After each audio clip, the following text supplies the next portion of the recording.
Hello, everyone. This is Tom Fox back for another episode. I'm absolutely thrilled today to have Jeff Gould with me. Jeff and I are both in the C suite thought leader class, and we are going to talk today about perhaps my most favorite topic of all time, which is American history. Oh, I thought you were gonna talk about compliance. What?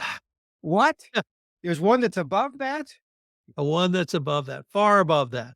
But we're going to go through Jeff's background a little bit. So, Jeff, first of all, welcome and thank you so much for taking the time to Well, visit with what a me today. delight to be talking to you, one of the giants of podcast compliance. Maybe that should be your it even rhymes there a little bit, but what an honor to talk to you, Tom, and obviously your area of expertise is obviously well known because people follow you for that.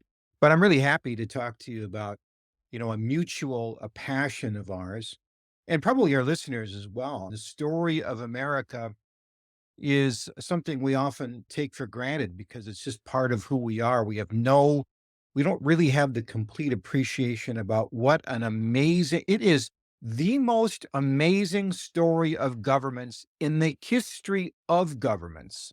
And we just don't even stop to appreciate that. So I'm going to say ditto. And at the end of this podcast, I'm going to say Tweedledee and Tweedledum ditto. But we're going to start with your moniker as America's storyteller. Could you tell us about your background and what brought you up to today? And then we'll turn to America 250. Okay, so I was a disc jockey for a lot of years, and then my family needed to eat. So then I got into advertising sales. And one of my accounts was a funeral home. And then I started working for them, and they said, "Hey, do you want to do a funeral?" I said, "What do you mean? They don't have a pastor. Do you want to do it?" I said, what are you talking to me for? And they said, "You are a disc jockey." Tom, that was 600 funerals ago. I never kept official track, but that is a lot of stories. That's a lot of game tape. And from that came so much wisdom from the life of individual Americans. I do a Christmas show that's syndicated. I tell Christmas stories and play Christmas music. And I do an on-stage show, make money during the holiday season. And then somebody introduced me at an event for veterans as America's storyteller. And I really loved that because I tell the story of Americans. And I love it because we as Americans have inherited things that are unique to us. People will say, "Tom, you look like your mom," or your grandpa would say stuff like that. Americans also share inherited values, and they are at the core of who we are. So when I tell America's story, it is a history lesson, but it's also a your story lesson because all of us have the tremendous advantage of being born in the time and place of being American citizens. And that gives us tremendous leverage. And we've seen it for almost 250 years. And for reasons that are puzzling to me, we have become, I don't know, anxious or worried. I don't know what the deal is, but people have just lost the thread of how astonishing this story is.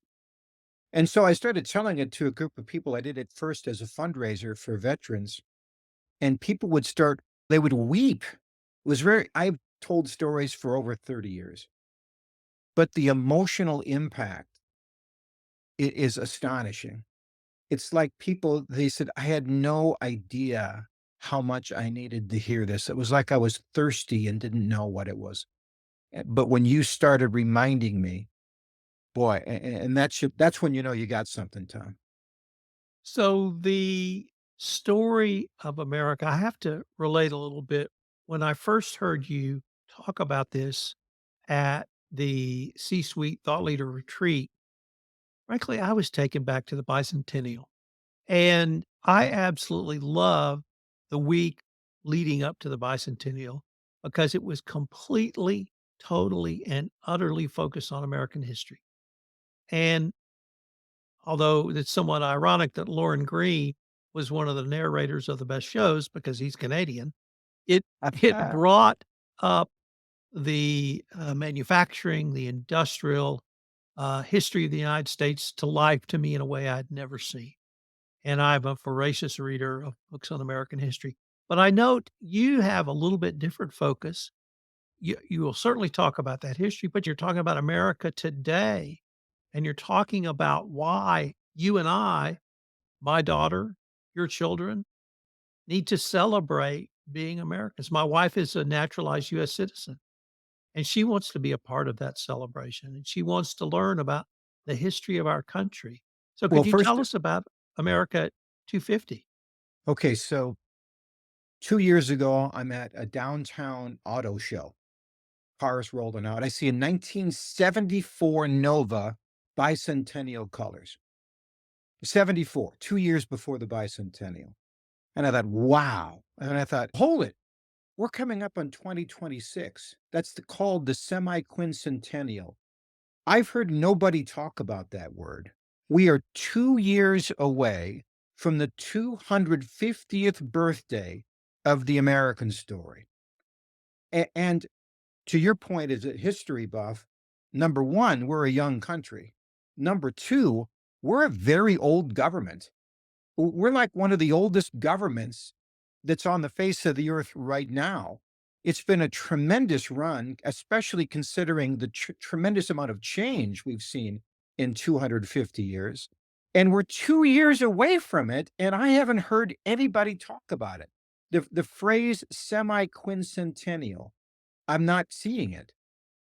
And to me, 250 years is every bit as important as 200 years. I then set up a nonprofit, and it's called America's Story 250.org. So two S's in a row if you look it up, America's Story 250.org. And Tom, it looks like this.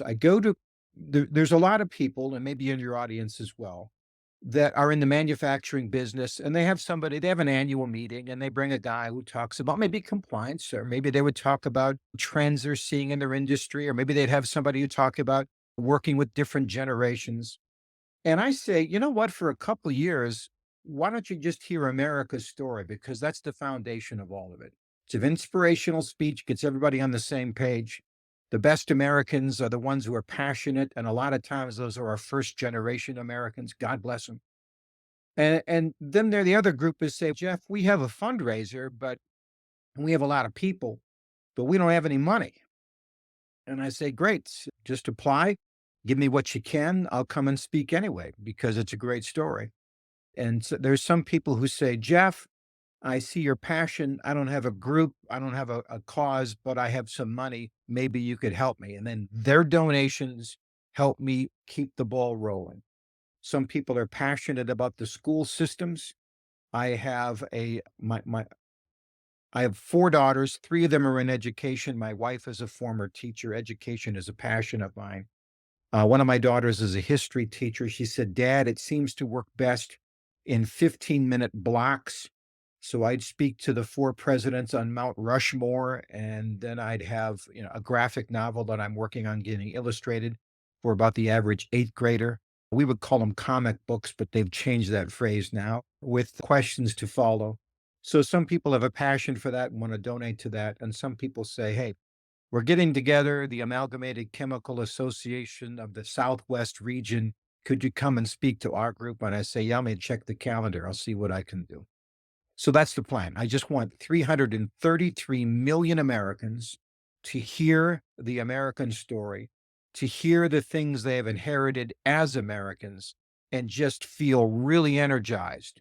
When people are energized, when people love a story, love, as we know, casts out fear, and then it gives vision and imagination. As Americans, Tom, we have always fought with each other, but we've always fought with each other because the story is amazing. And it's not just an inspirational thing for people who live here. It inspires people all over the world to find a better form of government and to dive deeper into what their possibilities are. So, as I recall, our government goes back to the Roman Republic, perhaps even to the Athenian democracy, but certainly through the Magna Carta, Mhm. through the English common law, through the Glorious Revolution and the formation of the English Parliament in the 18th century, 19th century. Do you see really a through line or a commentary or a common themes moving forward? Or do we really take some of the best from each of those forms? I think that whenever you're talking about government, you're talking about at the end of the day, what's going to work the best for the most amount of people for the longest period of time. And there was, of course, at the time of the Roman republics, the concept of the people having a vote. And then it fell into disfavor. And then we just had that cycle of tyranny roll over and over. A tyrant person comes to power, they coalesce the power, they abuse the power. They're now a tyrant. Somebody takes over, they start the whole process over and over again. At the time of the American Revolution, we had a tyrant. At least we didn't like the way he was ordering us around. I'm talking about King George. So we, like many other times in history, we revolted against a tyrant. The difference being is that the guy who led the revolt, you get about once every 1,000 years. George Washington, when offered the reins of power, said, "No, I don't want to be that." He knew about the cycle of tyranny enough. He knew about Oliver Cromwell and how that worked out. And he said, eventually it'll be unfair. It'll be just another tyranny. So he said no. And he deferred to the dreamers of the time, the signers of the Declaration, the Thomas Jeffersons of the world, who said, let's try democracy out.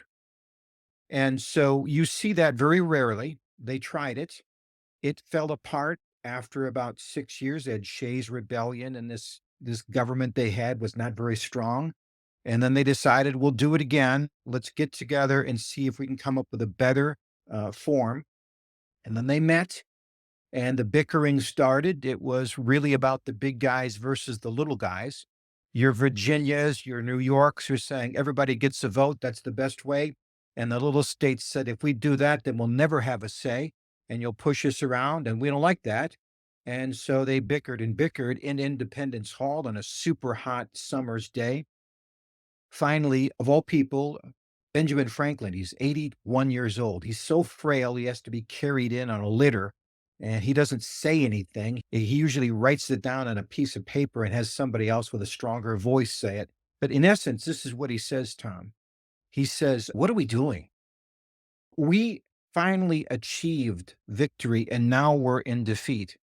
We were in this very room praying for our lives when the British were invading our country. And it worked. When we prayed, it worked. Now here we are at an even bigger abyss. If we believe what it says in scriptures, that unless the Father is the architect, the workers labor in vain. If we believe that not even a sparrow can fall, that he doesn't know about it, then certainly he is there when empires are built. Why wouldn't we trust in him to figure a way through this? Now, he said that they should have somebody come in and pray. They didn't want to do that because it would be ruin the secret because they were meeting in secret. And they didn't have any money to pay anybody because they had a kind of a messed up government. But it was that statement, and whether they prayed individually, we assume so because they said as much. But this is what really happened. Finally, these guys said, if we don't do this, we'll just be one more failed rebellion. They looked at a longer version and they wrote down this form of government. Now, you talked about the history of different forms of governments, and they're all pretty interesting. A buddy of mine who wrote code once for the SAP was charged with writing a line of code, and he had no idea what to do. And the deadline was the next day. And he says, I know this is cheating, but God, I am in deep trouble. I have no idea what to do. Can you please help me? Now, that's not normally a prayer that person says, but he woke up at 2 o'clock in the morning and the line of code was right there. And he put that in and he said, now, Jeff, this is what happens. Every once in a while, a code needs to be updated. That story's 12 years old and that line of code has never needed to be changed. It's bulletproof. And the reason I bring that up, Tom, is that line of code that was written for the Constitution of the United States, for the three branches of government, for the amendments to the Constitution, the Bill of Rights, all of that stuff has been bulletproof for almost 250 years. And we're right now working with Mexico, right? They got trouble. They have their government is in trouble. It needs to be rewritten. Other governments have had to be rewritten. Even you look at course of history in Europe, just think of a name and you go, oh, wait, they had a revolution. Oh, wait, they had a revolution. We have not had a revolution. We've not need to change it. It is astonishing and it needs to be celebrated. The example I use, because I'm from the great state of Texas, is that the great state of Texas' constitution was written in 1876. In that intervening 180 plus years, we've had 363 amendments to the Texas Constitution. As I recall, the United States has had 26 amendments Yeah. to the Constitution. So, yes, it is a document that has certainly stood the test of time. Jeff, how do we, and here are you and I, how do we bring the passion, the love, just the reverence of that document and what it stands for forward to 2026? Tom, it all starts with story. I think this is a Seneca Indian phrase that said, if you tell me the facts, I will believe. If you tell me the truth, I will learn. But if you tell me a story, I will hold it in my heart forever. So when I tell America's story, I really do it just from one person talking about another person, telling that story to another person. And I say, for example, let's talk about fairness. When somebody pushes you down and steals your lunch money, you say that's not fair and you fight against that. And you inherited that from an 11-year-old boy. And then I tell the story of George Washington. His dad dies. The money goes to his half brother, and he's in the middle of nowhere. He can't afford to go to school. He wants to join the Navy. His mom says no. His life is over before it begins. And it just doesn't seem fair. And so we see him move. He gets some breaks, of course. He gets into surveying. He then marries a wealthy widow. He gets into farming, and that's not fair because he has to sell all of his stuff to overseas markets and he doesn't get a chance to weigh in on the price. And then he joins the revolution. He leads the revolution, doesn't take a paycheck for that. Physical danger, obviously physical danger. And then he gets all of that power. And then this is, again, we talked about earlier, he sees that also isn't fair. And so the fact that we are able to fight against unfairness. And of course, when the nation started, there was all kinds of unfairness. It exists to this day. But the fact that we have the ability to fight for a more fair system, we inherited that from him. And we inherit dreaming from Thomas Jefferson. I talk about him writing the Declaration. We talk about sacrifice, and we inherit that from a poor boy who was literally dirt poor, born on the floor of possibly a log lean to. Abraham Lincoln didn't like to talk about his childhood, but he was a guy who represents what the possibilities of this country can be, right? He went from literally nowhere to become the most powerful person in the history of the nation, maybe the most powerful person in the history of worlds, because without him, I wonder if we would have a United States. Certainly, Washington gave us the nation. Certainly, you would say that Thomas Jefferson gave us from sea to shining sea. Certainly, you would say without Lincoln, would we have a United States? And without, and the fourth president I talk about is I'm sorry, Teddy Roosevelt. Would we have America the Beautiful because of his tremendous impact on the National Park Service, right? So these are four guys, and I always end it this way, Tom. I say, now look at the picture on Mount Rushmore. Can you see the cracks and flaws? These men were flawed men. They had cracks, some were quite obvious, but you also are flawed, and so am I. And it has never been about just our mistakes or our flaws. It's always been about a possibility. And this country stands as a beacon to that. I always end my presentation this way. We sing the national anthem, and I say, this isn't a question at the end of a poem written by an attorney a long time ago. It's not a question at the end of a song that we sing before a ball game. It's a question that resonates throughout the entire world because in the world today, people are in tyranny. People are struggling against their own governments, and they're looking at this country and they're crying out, is the flag still there? Is the flag still waving over the land of the free, where people recognize the absolute gifts that we have and the responsibilities that go with them? And are they brave enough to cast that forward into the next generation? And you can't have a president answer that question. And you can't have a political party answer that question. And you can't have history answer that question. It can only be answered by individuals today, Americans today. And I say, if you believe that, stand up and sing it so all the world can hear and have hope in the American story. Jeff, that seems like a perfect place to end this podcast. But before we leave, I wanted to ask you again if our listeners wanted any more information on yourself as America's storyteller, America 250, how they could get involved, perhaps a donation, what would be the best place or places for them to go? I would say that if you just Google my name, that's Jeff Gould, Gould, you'll find me out there on LinkedIn and other places. The actual website is America's Story 250. So it's America's Story. So there's two S's in a row. It's 250 because we're coming up on 250 years, and it's organization because it's a nonprofit. Americastory250.org. That's the website. There'll be three little videos. The first shows a little bit of the synopsis of what the story is about 3 minutes. There's a 7 minutes with audience interaction. And then the third is a 58-minute version of the story I gave at Mount Rushmore at the national park last year. And that will explain more fully about it.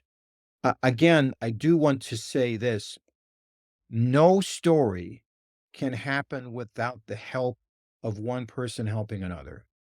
And Tom, I just wanted to say thank you for helping with this story.